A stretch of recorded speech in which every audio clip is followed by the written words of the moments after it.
Hello friends, welcome to my YouTube channel. मैं मुहज्जिबा खान और आप देख रहे हैं स्टडी स्पार्क्स। तो जैसा कि हम अपनी प्रीवियस वीडियो में मेटल्स एंड नॉन मेटल्स के बारे में अच्छा खासा डिस्कशन कर चुके हैं एंड यहाँ पर हमने एलिमेंट के बारे में लास्ट पॉइंट पढ़ा था। एलिमेंट कितने टाइप के होते हैं? तो metals, non metals and metalloids, 3 type के होते हैं एलिमेंट्स। और धातु, अधातु, उपधातु इनके हिंदी में नाम थे। अब हम यूजेस ऑफ मेटल्स की तरफ जाते हैं, यानी धातुओं के उपयोग के बारे में हम यहाँ पर डिस्कशन करने वाले हैं। पहली आपकी धातु यानी कि मेटल आ जाती है जिंक यानी कि जस्ता, और जिंक यानी जस्ता का प्रयोग करते हैं यूज्ड इन गैल्वेनाइजेशन या हिंदी में यशद लेपन, या एक और नाम भी है जिसको बोला जाता है गैल्वनीकरण। तो यहाँ पर अब आपके माइंड में एक चीज़ आएगी कि भाई जिंक का इस्तेमाल जो है वो गैल्वेनाइजेशन में किया जाता है, लेकिन गैल्वेनाइजेशन या यशद लेपन होता क्या है?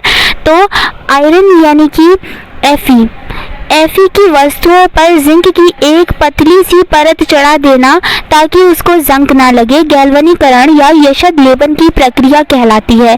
यानी आयरन की वस्तुएं होती हैं, उनके ऊपर क्या होता है? उनके ऊपर जंग आ जाता है। ठीक है, उस जंग से बचने के लिए जिंक क्या है? एक धातु है। जिंक की एक पतली परत चढ़ा दी जाती है और ये परत चढ़ाने की जंग से बचने के लिए जो क्रिया है ये आपकी कहलाती है गैल्वनीकरण या यशद लेपन या फिर गैल्वेनाइजेशन। आई होप आपको समझ में आ गया होगा। अब नेक्स्ट जो है आपकी नेक्स्ट धातु जो है Mg यानी कि मैग्नीशियम। तो मैग्नीशियम का इस्तेमाल कहाँ किया जाता है? पर्णहरित या क्लोरोफिल में पाया जाता है। अब पर्णहरित और क्लोरोफिल क्या होते हैं? आप में से बहुत सारे लोगों को पता होगा, जिनको नहीं पता है ऐसे मोस्टली सभी को पता होगा। क्लोरोफिल किस में पाया जाता है? पौधों में पाया जाता है। क्लोरोफिल के कारण ही जो होता है प्लांट्स का कलर ग्रीन कलर के वो नज़र आते हैं, और उसमें क्या पाया जाता है? मैग्नीशियम पाया जाता है। ठीक है, अब आ जाते हैं यहाँ पर कोबाल्ट। तो कोबाल्ट जो है वो विटामिन B12 में पाया जाता है। कोबाल्ट जो है एक धातु है जो कि विटामिन B12 में पाया जाता है। Hg यानी कि मरकरी, और मरकरी किस में पाया जाता है? मरकरी यानी कि पारा किस में पाया जाता है? थर्मामीटर में पाया जाता है। आपके घरों में भी थर्मामीटर होगा, उसके अंदर जो आपको धातु नज़र आती है जो लिक्विड मेटल होती है वो आपकी Hg होती है, यानी मरकरी होती है, यानी कि पारा होती है। और Hg जो थी वो आपकी लिक्विड मेटल थी, ये भी मैंने आपको कल की क्लास में बताया था। अगली आ जाती है आपकी यहाँ पर ये आयरन यानी कि Fe, और हमारे रक्त के हीमोग्लोबिन में पाई जाती है। हमारी शरीर में जो हमारी मांसपेशियां होती हैं, मांसपेशियों में एक हमारा प्रोटीन होता है मायोग्लोबिन में भी आयरन पाया जाता है।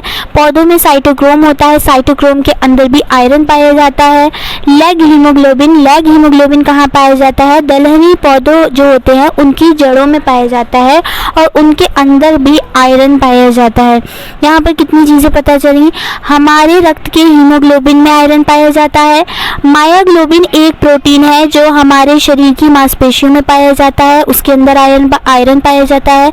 साइटोक्रोम जो कि पौधों में पाया जाता है, उसके अंदर आयरन पाया जाता है। लेग हीमोग्लोबिन जो कि दलहनी पौधों की जड़ों में पाया जाता है, उसमें भी आपका आयरन पाया जाता है। ठीक है, एल्यूमिनियम के बारे में बात कर लेते हैं। एल्यूमिनियम यानी कि Al खाद्य सामग्रियों की पैकिंग में इसका इस्तेमाल किया जाता है।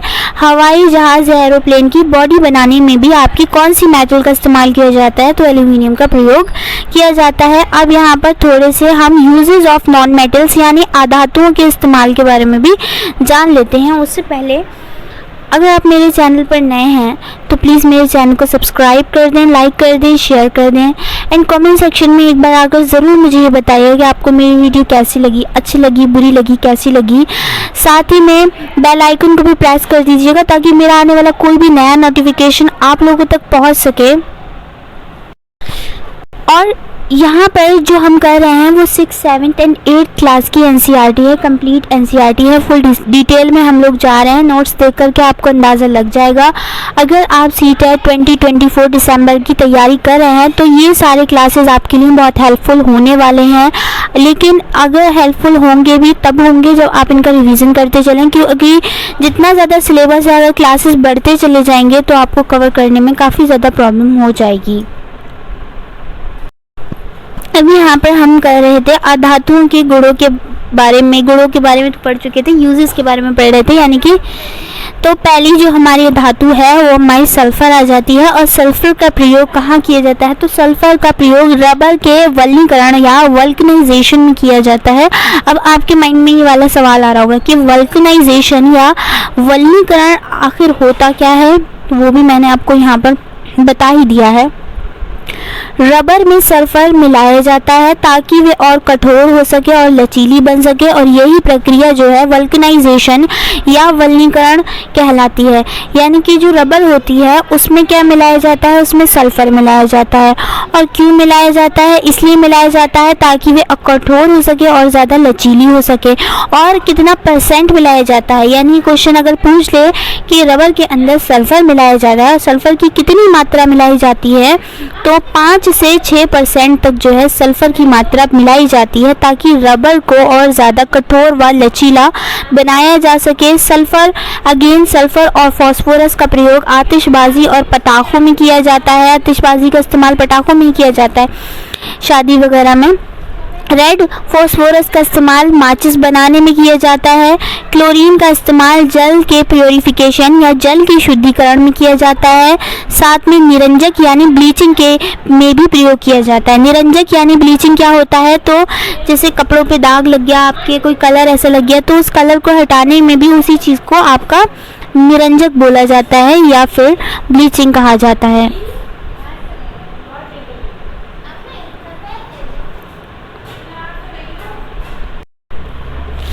अब यहाँ पर आ जाती है आपकी आयोडीन। आयोडीन क्या है? एक नॉन मेटल है। टिंचर आयोडीन बनाने में, अब आपके माइंड में फ़ौरन आ जाएगा टिंचर या टिक्चर आयोडीन, ये होती क्या है? तो iodine plus alcohol plus water, यही आपकी टिक्चर आयोडीन होती है। और ये बात मैं आपको अच्छे से बता दूं कि इसका इस्तेमाल जैसे दवाओं में, ज़ख्मों वगैरह पर लगाने में किया जाता है। ये एक तरीके से एंटीसेप्टिक के रूप में प्रयोग की जाती है, ठीक है। यहाँ पर देखें, iodine plus alcohol plus water ही टिक्चर आयोडीन या टिंचर आयोडीन कहलाती है। वे दवा जो जख्मों पर लगाते हैं, एंटीसेप्टिक के रूप में भी इसको प्रयोग किया जाता है। यहाँ पर एक नोट लिखा है, इस नोट को नोट कर लीजिए, इम्पॉर्टेंट है। सबसे ज़्यादा reactive non metal white phosphorus होती है। वाइट फॉस्फोरस जो है एक आपकी नॉन मेटल है, बहुत ज़्यादा रिएक्टिव होती है। एंड ये इतनी ज़्यादा रिएक्टिव होती है कि इसको जल के घोल में जो है डुबा करके रखा जाता है। इसको भी याद रखिएगा। नाइट्रोजन यानी N2 के बारे में बात कर लेते हैं। तो नाइट्रोजन जो होती है वो एक अक्रिय गैस होती है। अक्रिय वर्ड आते ही, अक्रिय को इंग्लिश में बोलते हैं इनर्ट। अक्रिय क्या होता है? तो अक्रिय इनर्ट होता है। अक्रिय गैसेस वो होती हैं जो कि किसी भी के भी साथ रिएक्शन ना दें, ऑक्सीजन के साथ भी रिएक्शन ना दें। सबसे ज़्यादा अक्रिय गैस कौन है? ये एक अक्रिय, सबसे ज़्यादा तो नहीं, ये एक अक्रिय गैस है। और वायुयानों के टायरों में नाइट्रोजन गैस भरी जाती है। खाद्य पदार्थ सामग्रियों के पैकेट्स जो होते हैं उनमें नाइट्रोजन गैस पड़ी जाती है। अंकल चिप्स आ गए, आपके कुरकुरे आ गए, इन सब के बारे में तो जानते भी होंगे, खाया भी होगा अच्छे से आप लोगों ने। उसमें जो गैस होती है वो नाइट्रोजन ही होती है एक्चुअली। विद्युत बल्ब में नाइट्रोजन गैस भरी होती है। विद्युत बल्ब तक में आपकी नाइट्रोजन गैस भरी होती है। ये अक्रिय होती है, इसलिए ज़्यादा रिएक्टिव नहीं होती है, किसी से क्रिया नहीं करती है। इसका प्रयोग फर्टिलाइज़र यानी उर्वरक में भी बनाने में भी प्रयोग किया जाता है। वैसे तो फर्टिलाइज़र या उर्वरक बनाने में नाइट्रोजन, फास्फोरस एंड पोटेशियम, इन तीनों का इस्तेमाल किया जाता है, लेकिन सबसे ज़्यादा नाइट्रोजन गैस ही पाई जाती है फर्टिलाइज़र में यानी कि उर्वरक में, क्योंकि ये एक अक्रिय गैस है, अतः किसी के साथ या ऑक्सीजन के साथ जो है क्रिया नहीं करती। लिक्विड नाइट्रोजन के बारे में यहाँ पर थोड़ा सा डिस्कशन कर लेते हैं। लिक्विड नाइट्रोजन का प्रयोग परिरक्षक के रूप में किया जाता है, क्योंकि इसका टेम्परेचर -196 डिग्री सेंटीग्रेड होता है। ये हम जानते हैं कि 0 डिग्री सेंटीग्रेड पर जो है बर्फ़ जमना स्टार्ट करती है, और यहाँ पर टेम्परेचर कितना नीचे चला गया, -196 डिग्री सेंटीग्रेड, क्योंकि लिक्विड नाइट्रोजन का टेम्परेचर इतना कम होता है, इसलिए परिरक्षण यानी कि प्रिजर्वेशन में इसका इस्तेमाल किया जाता है। प्रिजर्वेशन क्या है इसके बारे में नीचे मैं आपको बताती हूँ। जैसे कि शरीर का कोई अंग सुरक्षित रखना हो, कोशिका को बोलते हैं सेल, ऊतक यानी कि टिश्यू, टिश्यू, अंडाणु, ओवम, शुक्राणु को भी परिरक्षित या प्रिजर्व किया जा सकता है और कई साल तक प्रिजर्व किया जा सकता है, 10 साल तक प्रिजर्व किया जा सकता है। शरीर का कोई अंग आपको प्रिजर्व करना हो, रखना हो, सुरक्षित रखना हो, क्योंकि यहाँ पे टेम्परेचर -196 डिग्री सेंटीग्रेड तक चला जाता है, यानी कि आपको अपना हाथ प्रिजर्व रखना हो, किडनी प्रिजर्व रखना हो, तो उसके लिए भी आप जो है इसको इस्तेमाल कर सकते हैं। कार्बन का प्रयोग फ्यूल के रूप में करते हैं। कार्बन का प्रयोग फ्यूल के रूप में करते हैं। यहाँ पर आपको कंफ्यूजन हो सकता है, कार्बन क्या है? तो कार्बन आपकी अधातु है, यानी नॉन मेटल है। ऑक्सीजन का प्रयोग जो है ब्रेथिंग में, ब्रेथिंग यानी कि निश्वासन भी बोल सकते हैं, श्वसन भी बोल सकते हैं, उसमें किया जाता है। और जो ऑक्सीजन है वो भी आपकी क्या है? अधातु। क्योंकि इस कंफ्यूजन से हमें बिल्कुल नहीं रहना है कि ऑक्सीजन क्या है, नाइट्रोजन क्या है, कार्बन क्या है, तो ये सब जो है धातु के अंतर्गत आ जाती हैं।